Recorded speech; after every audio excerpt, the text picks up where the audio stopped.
चलिए बिस्मिल्लाहिर्रहमानिर्रहीम। आप लोगों को आवाज़ आ रही है और सर की स्क्रीन नज़र आ रही है? Yes sir. ठीक है। चलिए, हमने लास्ट से लास्ट लेक्चर में ये देखा था कि एक एसआरएस देखी थी, और एसआरएस में हमने ये डायग्राम देखी थी। ये दिखा देता हूँ आपको कि एसआरएस जो मैंने अपलोड किया ये वो है। तो उस वक्त मैंने डिस्कस नहीं की थी कैफेटेरिया ऑपरेटिंग सिस्टम की डायग्राम। तो ये डायग्राम थोड़ी सी समझेंगे, और आज समझेंगे कि कॉन्टेक्स्ट डायग्राम या डीएफडी बनाते कैसे और क्यों बनाते हैं। ठीक है। तो ये हमने ज़्यादा डिस्कस नहीं की थी, लेकिन हमने कहा था सिस्टम बनाने के लिए अच्छा, हम बहुत ज़्यादा नहीं करेंगे। आपसे एग्जाम में भी कुछ तरह के सवाल नहीं आएंगे सिवाय इसके कोई सिस्टम दे दिया जाएगा और उसका डीएफडी बनाने को दिया जाएगा। तो you need to learn DFDs, data flow diagram. तो ये क्या होती हैं और क्यों होती हैं ये हम समझेंगे। ठीक है। तो ये हमने डायग्राम देखी थी, इसको थोड़ा सा टू अंडरस्टैंड। डीएफडी है ये, डीएफडी का लेवल 0 है। जब लेवल 0 हो तो हम कॉन्टेक्स्ट डायग्राम बनाते हैं। तब ये जहन में रहे कि डेटा फ्लो डायग्राम क्या चीज़ होती है, और ज़ीरो लेवल क्या चीज़ होती है, और क्यों होती है। ठीक है।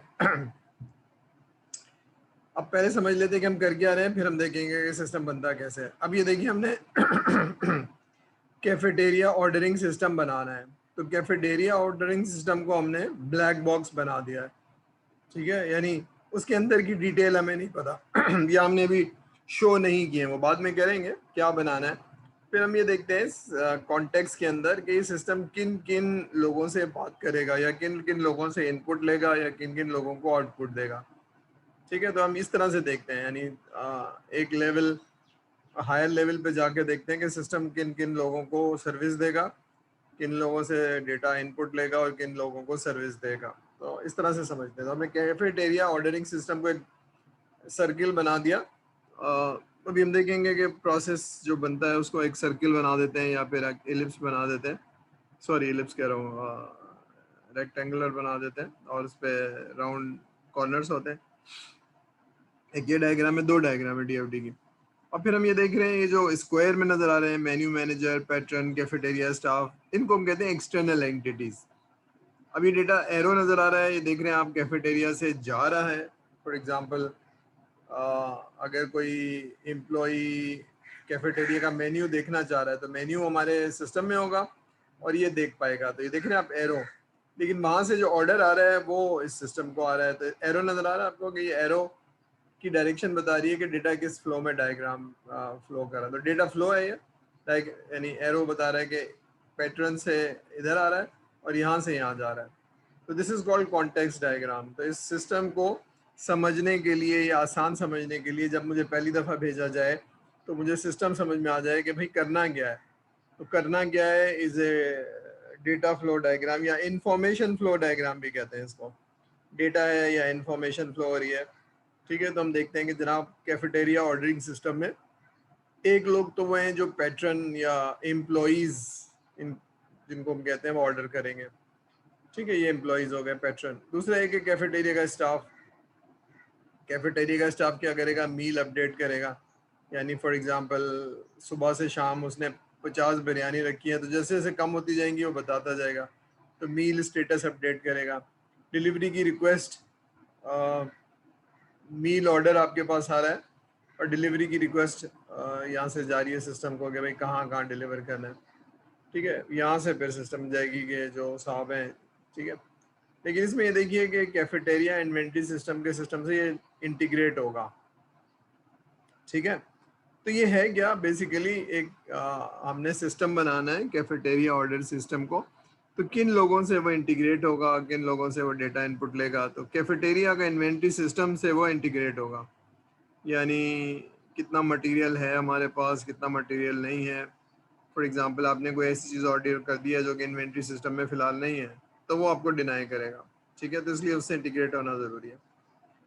फिर ये मेन्यू मैनेजर से भी, जो रोज़ाना का मेन्यू डिफाइन करेगा, उससे इंटीग्रेट होगा। ये देखें आप, ये रोज़ाना बताएगा कि जी आज ये होगा। जैसे जिन लोगों ने हॉस्टल में रहे या फिर किसी तरह से घर से बाहर गुजारा है, तो होता है ना आपके हॉस्टल्स के अंदर मेन्यू आ जाता है कि आज ये होगा, आज ये होगा, आज ये होगा, आज ये होगा। ठीक है, तो पूरे हफ्ते भर का प्लान आ जाता है। ठीक है, पेरोल सिस्टम से इंटीग्रेट होगा। तो अब जरा समझते हैं कि इसको, मैं यहाँ से फिर वापस जाता हूँ और आज हम देखते हैं कि जी डेटा फ्लो डायग्राम होती क्या है। तो अब ये सिस्टम समझने के लिए, प्रोसेस समझने के लिए हम डेटा का फ्लो सिस्टम के थ्रू कैसे जाएगा ये हम ज़रा पढ़ने की कोशिश करते हैं। ठीक है ना, हम सिस्टम बनाना है हमने, तो सिस्टम बनाने के लिए हमें पहले सिस्टम को समझना ज़रूरी होगा और फिर हम देखते हैं कि ठीक है। तो ये जनाब ये किताब है जिससे ज़्यादातर तस्वीरें या टेक्स्ट वगैरह ली गई हैं, तो जो पढ़ना चाहे इसकी 10th और 9th एडिशन भी आ गया है, लेकिन ये मैंने जब बनाया था उस वक्त 9th एडिशन से लिया गया था। System analysis and design, system analysis and design का मतलब है सॉफ्टवेयर को कैसे एनालाइज किया जाएगा, कैसे समझा जाएगा बिफोर यू डिज़ाइन। तो अगर आपको याद हो, मैंने एक एग्जांपल दी थी घर बनाने की। तो घर ऐसे नहीं होता है कि बस आप ईंटें और सीमेंट से बनाना शुरू करते हैं। पहले आप देखते हैं कितने कमरे बनेंगे, ये एनालिसिस होती है, डिज़ाइन, फिर नक्शा बनाते हैं। सॉफ्टवेयर में भी ऐसे ही होता है कि चाहिए क्या, दैट इज़ एनालिसिस, फिर बनेगा कैसे, दैट इज़ डिज़ाइन। ठीक है, तो ये रिक्वायरमेंट फेज में काम फिट होता है। आप प्लानिंग करते हैं, रिक्वायरमेंट लेते हैं, लेकिन रिक्वायरमेंट को डिजाइन में जाने से पहले आप एनालाइज करते हैं। क्या करते हैं जनाब, देखिए ये करते हैं आप।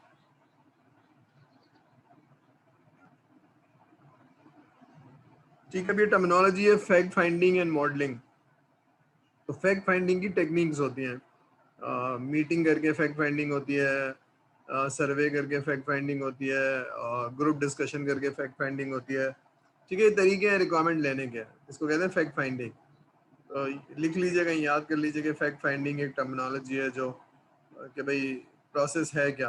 ठीक है, तो फिर अगर किसी ने प्रोसेस बताना है कैफेटेरिया का, तो मैं समझूंगा कि कैफेटेरिया का प्रोसेस है क्या। तो I need to investigate, I need to understand business process. ठीक है, तो अंडरस्टैंड करने के लिए, जैसे मुझे कोई घर का पता बता रहा है, तो अब मेरी उम्र हो गई, मुझे याद नहीं रहता, तो मैं कागज़ पे लिख लेता हूँ। अच्छा, मैं यहाँ खड़ा हूँ, यहाँ से यहाँ जाऊँगा, फिर ये सिग्नल आएगा, फिर ये रोड आएगी, फिर यहाँ से टर्न आएगा। तो यहाँ पर भी ऐसे ही है कि बिजनेस प्रोसेस को समझने के लिए मैं कागज़ पे बना लेता हूँ। ठीक है, दैट इज एनालिसिस। ठीक है, तो बनाने के लिए मैं क्या करता हूँ, पहले कहता हूँ जी हमें ये सिस्टम बनाना है, इसमें कौन कौन लोग बात करेंगे, कौन कौन लोग डेटा देंगे, कौन कौन लोग डेटा लेंगे इससे। तो बिजनेस को समझता हूँ। तो बिजनेस को समझने के लिए डेटा फ्लो डायग्राम होती है, फ्लो डायग्राम होती है। फ्लो डायग्राम अगर आपने, या फ्लो चार्ट अगर आपने पढ़े हो किसी कोर्स में, फ्लो चार्ट पढ़े होंगे। ठीक है, फिर क्या होता है कि जो चीज़ कॉम्प्लेक्स होती है, जो चीज़ सिस्टम कॉम्प्लेक्स होता है, उसको आसानी समझने के लिए हम मॉडलिंग कर लेते हैं। तो अगर आप फ्लो चार्ट बना रहे हैं, अब फ्लो चार्ट थोड़े से ऑब्सलीट हो गए। फ्लो चार्ट के अलावा फ्लो चार्ट के अंदर कैरेक्टरिस्टिक्स या रोल भी होते हैं, जिसको आप स्विम लेन कहते हैं। ठीक है, तो एक वर्ड लिख लीजिए, BPMN, बिजनेस प्रोसेस, मैं लिख देता हूँ। इसको ज़रा सर्च करेंगे नेट पे और थोड़ा सा पढ़ लेंगे। ठीक है, I am just writing, board नहीं है मेरे पास, तो आई एम जस्ट राइटिंग मैंने जो भी कहा है, उसको आप सर्च करेंगे नेट पे और थोड़ा सा पढ़ लेंगे।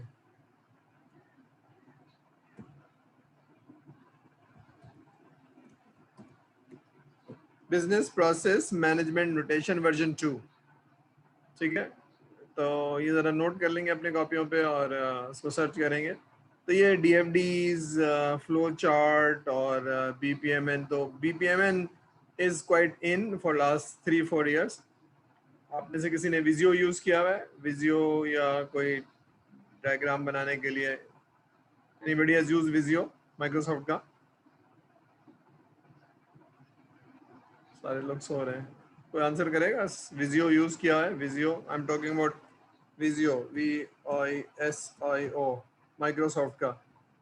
Anybody has used it? No. तो विजियो के अंदर BPMN बना सकते हैं आप। ठीक है ना, तो अब BPMN क्या होता है थोड़ा सा पढ़ लीजिए, जब रिक्वायरमेंट इंजीनियरिंग पढ़ेंगे तो हम थोड़ा सा देखेंगे। चलिए, कोई आ गया है जिसमें? No sir. हाँ, तो कोई बात नहीं, जैसे आप वर्ड यूज करते हैं और उसमें फ्लो चार्ट बनाते हैं, तो विजियो माइक्रोसॉफ्ट का एक टूल है, उसको यूज करिए, या BPMN थोड़ा सा सर्च कीजिए। तो ऐसे लोग जो सिस्टम एनालिस्ट या बिजनेस एनालिस्ट या रिक्वायरमेंट इंजीनियरिंग के रोल में जाना चाहते हैं, उनको ये थोड़ी चीज़ें पता हो। ठीक है, चलिए मैं मिटा रहा हूँ, बस ये आपको बताने के लिए था ताकि चेंज ना हो। नोट कर लीजिए, विजियो एंड BPMN, मिटा भाई। ठीक है, ठीक है, तो मॉडलिंग क्या होती है? करंट एज इज लिखा हुआ है एंड रिक्वायर्ड टू बी।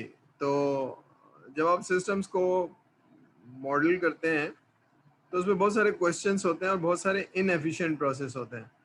तो जब आप सवाल करते हैं ये क्यों होता है, बस है ऐसे ही करते हैं हम। तो सवाल करेगा कोई आदमी बाहर से आके पूछेगा क्यों, इसका फायदा क्या है, तो कोई फायदा नजर नहीं आता तो वो सिस्टम एलिमिनेट हो जाता है। तो एज इज से मॉडिफाई सिस्टम बनता है, इसको कहते हैं टू बी।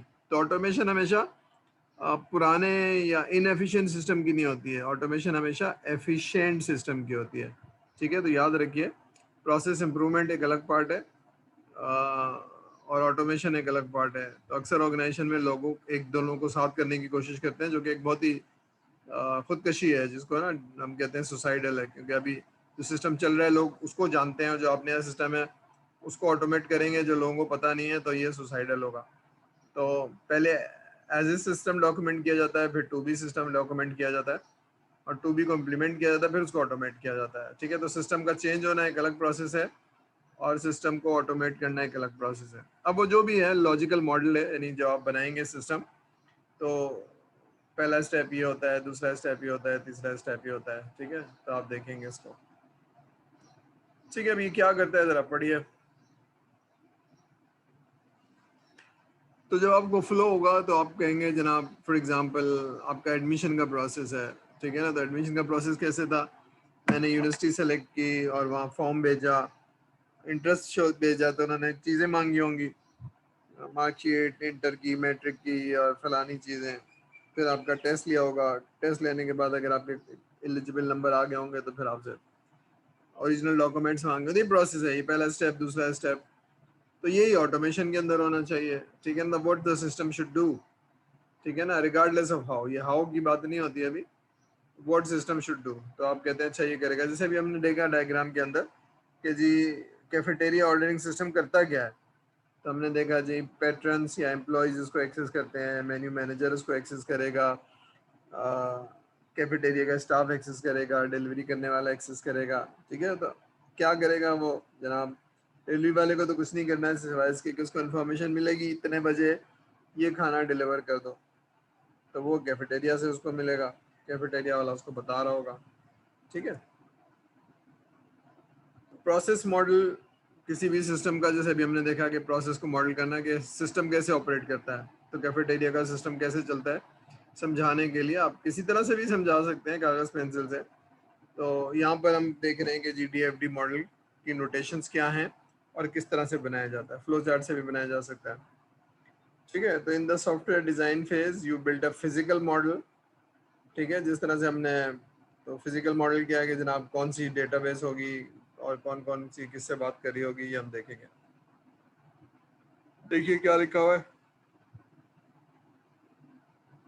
ठीक है, फ्लो ऑफ डेटा या flow of information into and out of the system. अभी आपने जो डायग्राम देखी थी कॉन्टेक्स्ट डायग्राम की, जो एरो सिस्टम की तरफ आ रहा था उसका सिस्टम का मतलब है बाहर से आ रही है इन्फॉर्मेशन, और सिस्टम से बाहर की तरफ जा रही थी उसका मतलब है कि सिस्टम से को बाकी एंटिटीज को सिस्टम डिवाइड करेगा। तो हम बता रहे हैं कि इन्फॉर्मेशन कैसे जाती है बाहर और कैसे अंदर आती है। ठीक है ना, तो जो बाहर से आ रही है उसको हम बोलते हैं एक्सटर्नल एंटिटीज, और सिस्टम को हमने दायरे से या सर्किल से जाहिर कर दिया। ठीक है, तो ये है जनाब इंफॉर्मेशन कैसे फ्लो होती है, ताकि हमारी समझ में आ जाए, सिस्टम समझ में आएगा, हम समझ पाएंगे तो बना पाएंगे। ठीक है, अभी एग्जाम्पल है जिससे मैं नोटेशन बाद में पढ़ाऊंगा, लेकिन समझ में आ जाए कि हम कर क्या रहे हैं, तो फिर आपको ज़रा नोटेशन पढ़ना आसान हो जाएगी। ठीक है ना, डायरेक्ट नोटेशन मैं नहीं पढ़ाता हूँ, पढ़ा सकते हैं लेकिन आपको पता होगा इसे करना क्या है, तो फिर समझना आसान हो जाता है। ठीक है, तो एक डायग्राम देखते हैं, ये आपका जो ग्रेडिंग सिस्टम है। अभी मैंने ग्रेडिंग का सिस्टम आपसे कहा है कि बनाई है।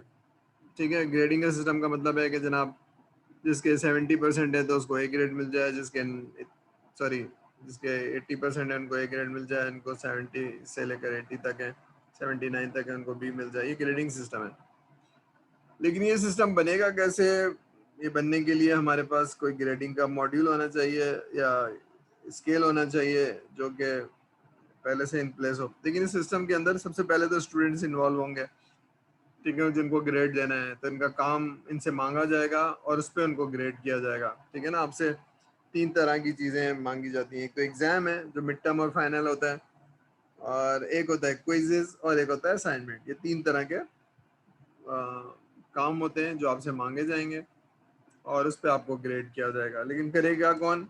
ये टीचर्स करते हैं, ठीक है ना। हर सब्जेक्ट का एक टीचर होता है, वो आपको पढ़ा रहा होगा और आपसे असाइनमेंट लेगा, क्विज लेगा और एग्जाम लेगा, ठीक है।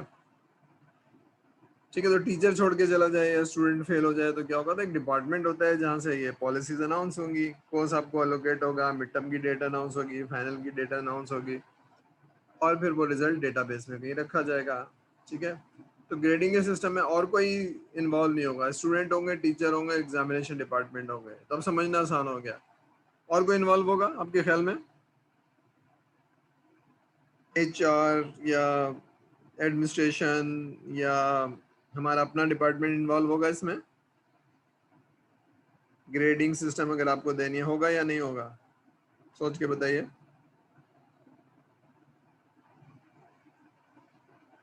कोई बताएगा सर को कि होगा या नहीं होगा अगर आपकी ग्रेडिंग करनी है तो? भाई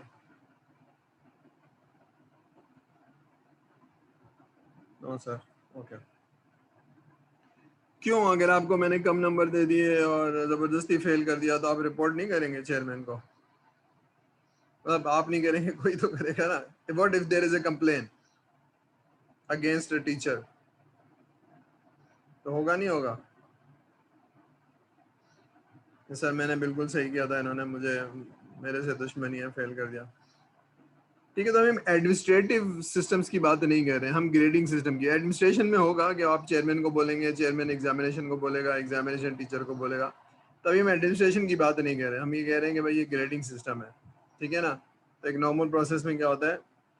ठीक है, तो ये नॉर्मल प्रोसेस है जिसमें होगा कि सारे बच्चे तो नहीं करेंगे, लेकिन किसी एक बच्चे के साथ या 100 में से एक बच्चे के साथ प्रॉब्लम हो गया, या उसने एग्जाम नहीं दिया था, वो बीमार हो गया था, कोरोना वायरस हो गया था, तो फिर वो कहेगा मेरा दोबारा से एग्जाम ले लें। I am not talking about that, I am talking about एक सिंपल सिस्टम। क्या होगा उसमें? स्टूडेंट होंगे, टीचर होंगे, एग्जामिनेशन होगा, यही होगा या कुछ और होगा? अब देखिए स्टूडेंट क्या करेगा। स्टूडेंट को से कुछ चीजें मांगी जाएंगी, ठीक है ना। आपसे असाइनमेंट मांगा जाएगा तो आपने सबमिट करना होगा काम, असाइनमेंट सबमिट करने होंगे, क्विज देने होंगे, मिड टर्म देना होगा, फाइनल देना होगा। तो ये आप दे रहे हैं, देख रहे हैं, और इस पे मैं आपको ग्रेड कर रहा हूँ। मैं क्या कर रहा हूँ, मतलब सिस्टम ग्रेड करेगा। सिस्टम कहाँ से करेगा? यहाँ से दे रहा होगा। सिस्टम से हमें ग्रेडिंग पैरामीटर्स मिल जाएंगे कि जनाब यहाँ से लेकर यहाँ तक जो है ये ग्रेड होता है, यहाँ से लेकर यहाँ तक ग्रेड होता है, डेट्स आ जाएंगी, सारी चीज़ें आ जाएंगी, तरीका कार आ जाएगा, ठीक है। और मुझे जो कुछ डेटा मिल रहा होगा उसमें मैं ग्रेड कर रहूँगा, ठीक है ना। ये ग्रेडिंग का सिस्टम यहाँ चला जाएगा, ठीक है। अच्छा, ये हर एक का एग्जाम नहीं होगा, जो मेरे कोर्स में होंगे टाइम टेबल सब्जेक्ट के हिसाब से, ठीक है। जो सॉफ्टवेयर इंजीनियरिंग सेक्शन ए के बच्चे हैं सिर्फ वही मुझसे पढ़ रहे हैं सॉफ्टवेयर इंजीनियरिंग, बाकी मुझसे नहीं पढ़ रहे हैं। तो according to the time table, according to the teacher allocation, ये आपको असाइन हो गया। फिर जो भी ग्रेड्स हैं, अभी तक तो मेरे पास ही ग्रेड है ना, ये नंबर तो फाइनल नहीं गए, एग्जामिनेशन में सबमिट नहीं हुए। कब सबमिट होंगे? जब ये आपको सेशनल के 60 एग्जाम और 40 फाइनल एग्जाम करने के बाद, रिकॉर्ड करने के बाद, फिर हम अपलोड कर देंगे LMS में। वो LMS में रिकॉर्ड हो जाएंगे, आप देख लेंगे। और तो ये है सिस्टम। एग्जामिनेशन का पूरा एक डिपार्टमेंट है जहाँ पर आप जब भी मार्कशीट निकालना चाहें तो वो हम उनके पास होगा। अगले सेमेस्टर में मेरे पास रिकॉर्ड नहीं होगा, मेरे पास होगा, लेकिन बहरहाल स्टूडेंट मुझसे नहीं मांग सकते, एग्जामिनेशन से मांगेंगे। This is the system. समझ में आ रही है? क्लियर है यहाँ तक?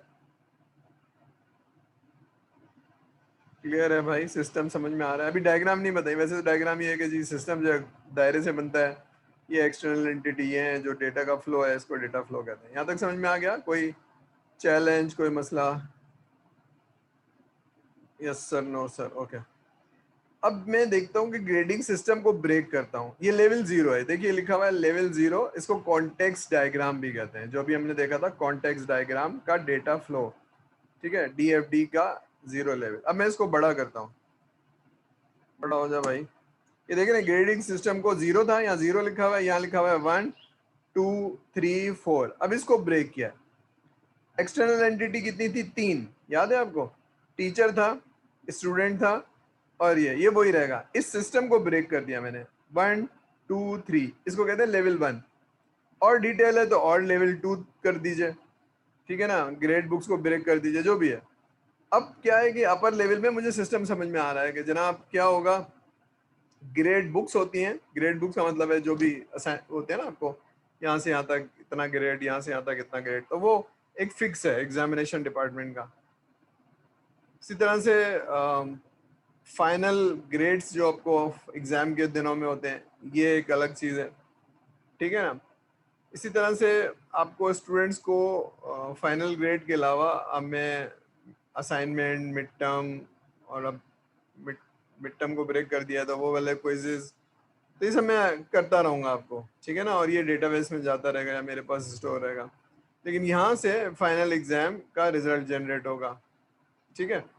अब ये कब होगा, ये एक सिस्टम है जो मैं नंबर डाल दूंगा और सिस्टम जो है वो खुद ग्रेड प्रोड्यूस कर देगा। तो हमारे पास एक सिस्टम है जिसमें कोर्सेज होते हैं, जिसमें ग्रेडिंग स्कीम होती है, और वो टीचर जो भी पैरामीटर्स है उसमें डालेगा और वो कोर्स वहाँ चला जाएगा, ठीक है। अब ये देख रहे हैं, अब ये मैंने इसको ब्रेक कर दिया है, तो इसको कहते हैं लेवल 1। यहाँ पर जो दायरे बन नजर आ रहे हैं वो एक से ज्यादा हैं। जो पहले वाले में दायरा 0 था, यानी 0 लेवल कहते हैं। ये जो लेवल 1 है, 1 2 3 4, ये लेवल 1 है। क्लियर है यहाँ तक बात समझ में आ रही है? तो हम छोटे सा अब डायग्राम समझ लेते हैं कि भाई डायग्राम क्या चीज क्या होती है, फ्लो क्या होता है, फलाना क्या होता है, ठीक है। अब कोई बताएगा कि हम ये क्यों पढ़ रहे हैं? तो बताएगा सर को।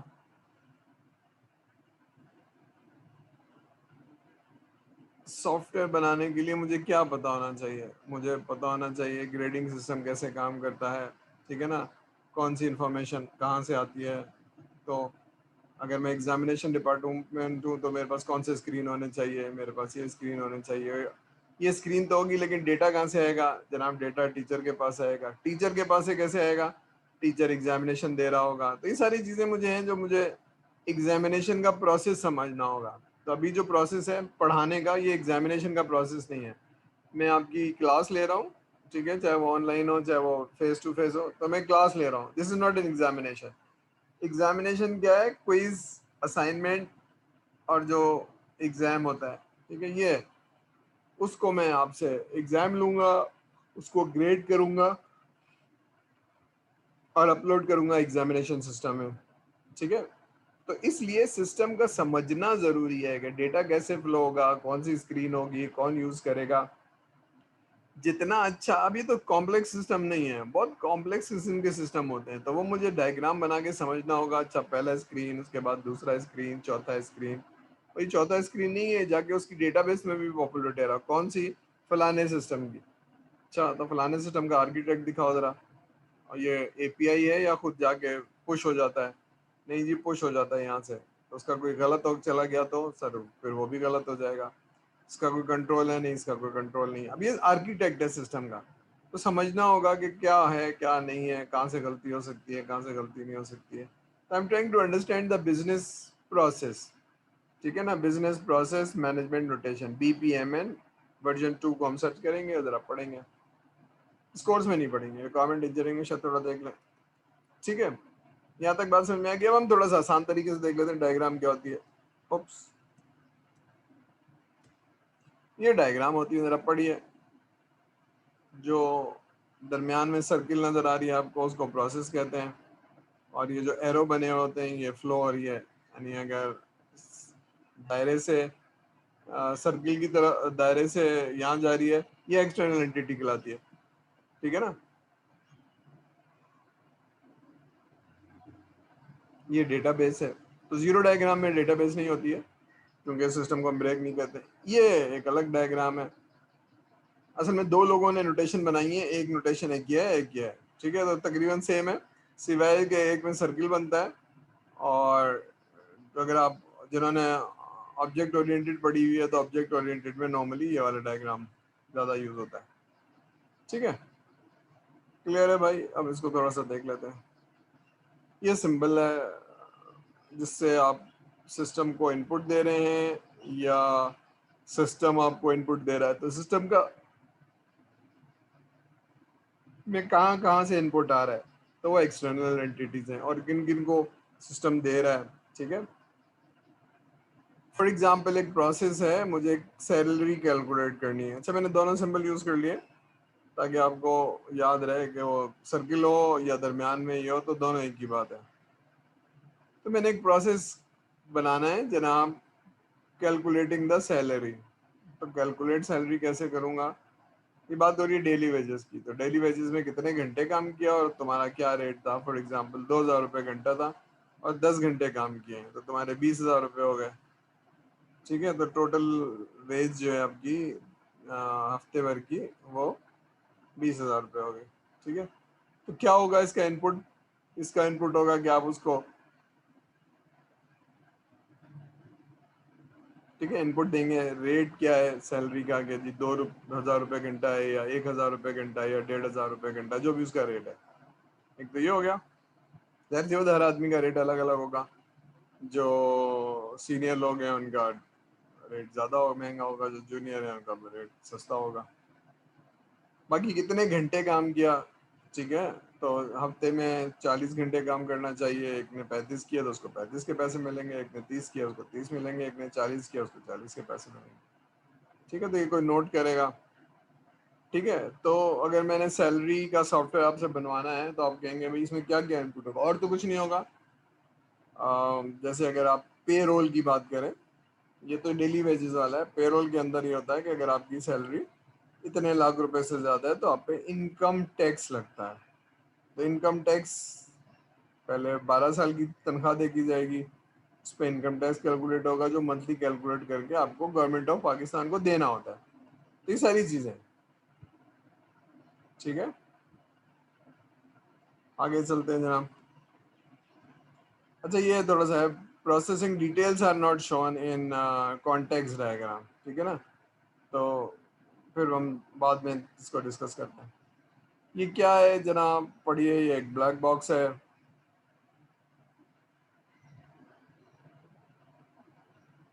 ठीक है, इसके अंदर क्या प्रोसेसिंग हो रही है वो हम अभी दिखाते नहीं है, ताकि हम उसको पहले सिंपल रखना चाहते हैं।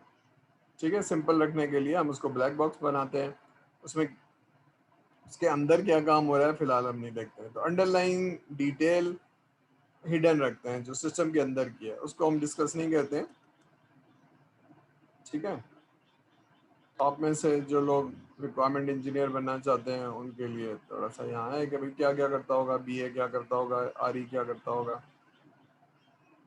ठीक है, तो डीएफडी आप बनाते हैं जिससे आप बताते हैं सिस्टम कैसे ऑपरेट करता है। यहाँ से इंफॉर्मेशन जाएगी, यहाँ से इंफॉर्मेशन जाएगी। तभी आपने देखा कि कैफेटेरिया ऑर्डर सिस्टम समझना है तो आप कहेंगे अच्छा यहाँ से आता है, यहाँ से आता है, इसके अलावा तो कहीं से नहीं आता जी। नहीं, इसके अलावा कहीं से नहीं आता, और कोई प्रोसेस नहीं, और कोई प्रोसेस, बस यही है बच्चा, यही है। तो उसको स्कोप को लॉक करना आसान है, सिस्टम को समझना आसान है। ठीक है ना, अगर 3 जगह से इनपुट आ रहे हैं या 30 जगह से इनपुट आ रहे हैं, तो 30 वाला जो है वो बहुत कॉम्प्लेक्स है और 3 वाला जो है वो लेस कॉम्प्लेक्स है, उससे फट कम लगेगी। तो डायग्राम बना के हमें पता चल जाता है। ठीक है, तो डीएफडी लेवल 0, 1, 2 नॉर्मली 3 लेवल के होते हैं। ठीक है, आप बनाते हैं ताकि लेवल ऑफ डिटेल्स के ऊपर डिपेंड करता है। जैसे जैसे आप लेवल बढ़ाते जाते हैं वैसे उसकी डिटेल्स बढ़ती जाती हैं। लेवल 0 पे सिस्टम को एक्सपेंड नहीं करते हैं, ठीक है, उसको समझते हैं। फिर लेवल 2 को एक्सपेंड करते हैं और उसकी डिटेल लिख लेते हैं। फिर लेवल 3 पे एक्सपेंड करते हैं, नॉर्मली इससे ज़्यादा नहीं जाते। क्लियर है यहाँ तक? क्लियर है। और हम समझ में आ रहा है कि हम एनालिसिस क्यों करते हैं, रिक्वायरमेंट की एनालिसिस क्यों करते हैं, रिक्वायरमेंट को समझना क्यों चाहते हैं, और रिक्वायरमेंट पे डॉक्यूमेंट करके कस्टमर से वेरीफाई क्यों करना चाहेंगे। समझ में आ रही है बात? मुझे असल में समझना है कस्टमर चाहता क्या है, तो वो समझ के मैंने डॉक्यूमेंट करना है। मेरी समझ में नहीं आया तो मैं कस्टमर को दिखाऊंगा, लेकिन सवाल करूंगा, पूछूंगा, लिखता जा रहा हूँ। ठीक है, तो I am trying to understand, I am trying to analyse, I am trying to comprehend.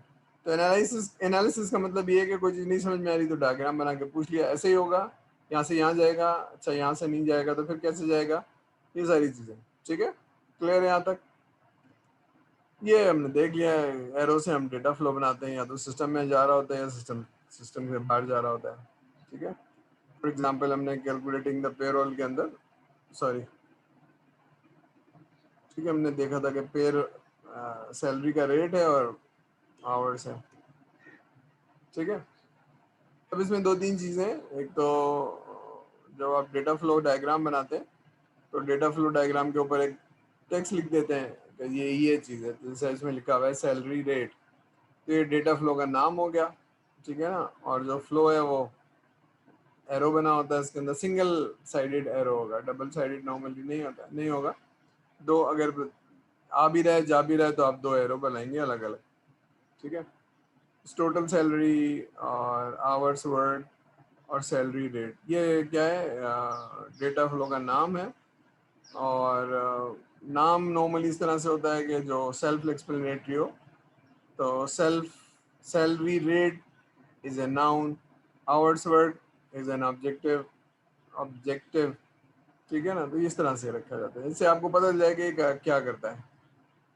ये एक सिंबल है जो लेवल 1 में तो नहीं होता है कम से कम, या कॉन्टेक्स्ट डायग्राम में तो नहीं होता है क्योंकि उसमें डिटेल को हाइड किया जाता है। लेकिन अगर उसके बाद सिस्टम में कहीं और कोई चीज़ है तो वो ऐड कर दी जाती है, उसको हम कहते हैं लेवल 1,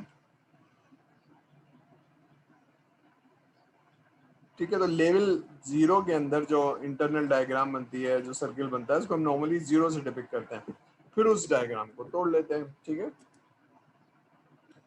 अब ये है for example teachers need to store data, ठीक है ना। जैसे अगर मैंने आपका सारा जो सेमेस्टर का है 4.5 महीने का, उसमें आपके असाइनमेंट के मार्क्स, उसके आपके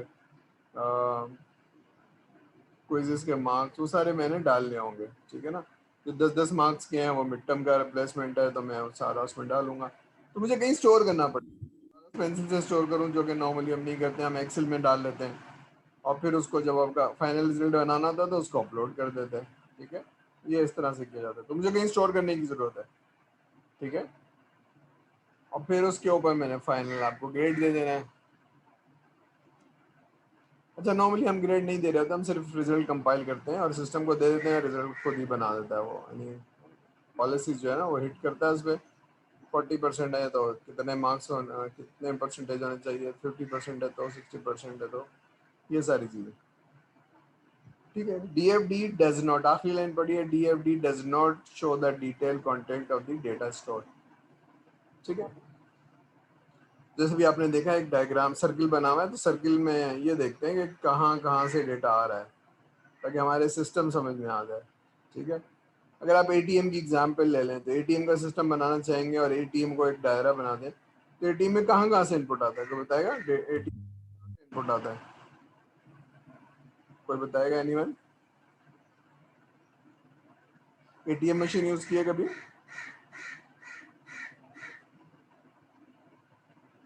यूज़ की है भाई, कभी देखी है? यूज़ नहीं की हो तो देखी तो होगी जी, कहाँ देखी है? बस, ठीक है। हाँ, तो देखिए ना, अब उसको कैसे इस्तेमाल करेंगे, उसको थोड़ा सा आइडिया लगाइए कैसे इस्तेमाल करेंगे। एक कार्ड डालते हैं, उसमें कुछ पिन डालते हैं और फिर उससे रिक्वेस्ट करते हैं पैसों की, तो बाहर आ जाएगा। तो अगर वो एक सिस्टम बनाना है ATM का, तो कौन होगा? एक कस्टमर होगा, ठीक है। और तो कोई इनपुट नहीं होगा, या होगा और कोई इनपुट? और कोई इनपुट होगा ATM में या नहीं होगा भाई? सोच के बताइए। नहीं होगा। अबे क्यों नहीं होगा? पैसे तो बैंक से आने हैं, तो बैंक बताएगा ना आपका अकाउंट है और पैसे हैं, तब बैंक पैसे देगा, ऐसे थोड़ी देगा। ATM को बोलो पैसे दे दो, वो दे देगा, ऐसे नहीं होता भाई। तो एक इनपुट तो आप है यानी कस्टमर है, दूसरा इनपुट बैंक है। बैंक वेरीफाई करेगा ना ये साहब वही हैं जिनका अकाउंट है और उनके पास पैसे भी हैं, अकाउंट भी होना चाहिए, पैसे है, तब जाके वो पैसे देगा आपको। फिर मशीन को चलना चाहिए। तो ये 3 इनपुट है ना, मशीन, आदमी और बैंक, ठीक है। ठीक है ना, सिस्टम समझ में नहीं आएगा तो सिस्टम बनेगा कैसे? ठीक है भाई, तो ये समझना ज़रूरी है। तो हमको समझ में आ जाएगा कि जनाब पैसे निकालने के लिए, वैसे ही जैसे बैंक में आप जाते हैं तो जब आप चेक देते हैं तो वो वेरीफाई करता है साइन आपका है कि नहीं है। पहले तो वो वेरीफाई करेगा, फिर ये देखेगा कि जी बैंक में पैसा अकाउंट है कि नहीं है, पैसे हैं कि नहीं है। पैसे हैंगे दे देगा। 10,000 है और आप 1 लाख रुपए मांग रहे हैं तो वो नहीं देगा, कहेगा बाकी 90,000 कहाँ से आएंगे भाई, आपके अकाउंट में तो 10,000 है। तो ये है, ठीक है। तो सिस्टम को समझने के लिए आपको देखना पड़ेगा कि जनाब आप होंगे, बैंक होगा और ATM मशीन होगी और पैसे होंगे। क्लियर है बात? समझ में आ रही है? ठीक है, डेटा स्टोर कैसे होता है? डेटा स्टोर ये डेटाबेस है एक्चुअली, जब आप बनाएंगे तो ये स्क्रीन, डेटाबेस और फ्लो।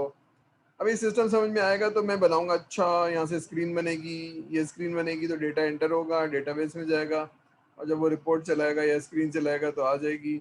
अच्छा ये होगा, तो अब आप समझ रहे हैं कि सिस्टम होगा क्या। जितना आपको समझ में आएगा उतना आप अच्छा सिस्टम डिज़ाइन कर पाएंगे, जितना अच्छा डिज़ाइन कर पाएंगे डेवलपमेंट उतनी अच्छी हो पाएगी। यहाँ तक क्लियर है? समझ में आ रही है? तो ये हम we are not talking about small system, we are talking about large complex system. ठीक है ना? एक सॉफ्टवेयर है जो मैं 2 टेबल बनाता हूँ या 3 टेबल बनाता हूँ और उसको पॉपुलेट करता हूँ 2 स्क्रीन से। ठीक है, समझिए 4 डेटाबेस बना दी, रिलेशनल डेटाबेस, और 2 स्क्रीन बना दी, और इससे मेरा गुजारा हो जाता है, असाइनमेंट कंप्लीट हो जाता है तो सर को जमा करा देता हूँ। That's a very simple project जिसमें 4 डेटाबेस हैं। तो मैं कहता नहीं ये वाला सिस्टम बनाओ, तो सर इसमें तो बहुत सारी चीज़ें अलग अलग हैं, 40 डेटाबेस बनेंगी। हाँ 40 सिस्टम बनेंगी, और इसमें ये वाले स्क्रीन में 3 डेटाबेस आएंगी, ये वाले में 4 आएंगी, और ये वाले में 2 आएंगी, और ये आपस में रिलेटेड होंगे। हाँ जी, तो that's a very complex system. ठीक है, तो लेकिन मैं कागज़ पे बनाऊंगा, समझूंगा, गलती ना हो जाए, आर्किटेक्ट बनाऊंगा, फिर मेरी समझ में आएगा अच्छा लूजली कपल्ड हाईली कॉसिव। ठीक है, फिर मैं कहता हूँ अच्छा चलो अब ये बना दो, ये स्क्रीन बना दो, ये रिपोर्ट बना दो, और ये डेटाबेस बना दो, बस बन गया। डिज़ाइन तो मैंने कर ही लिया था। ये जैसे जैसे आप मैप बना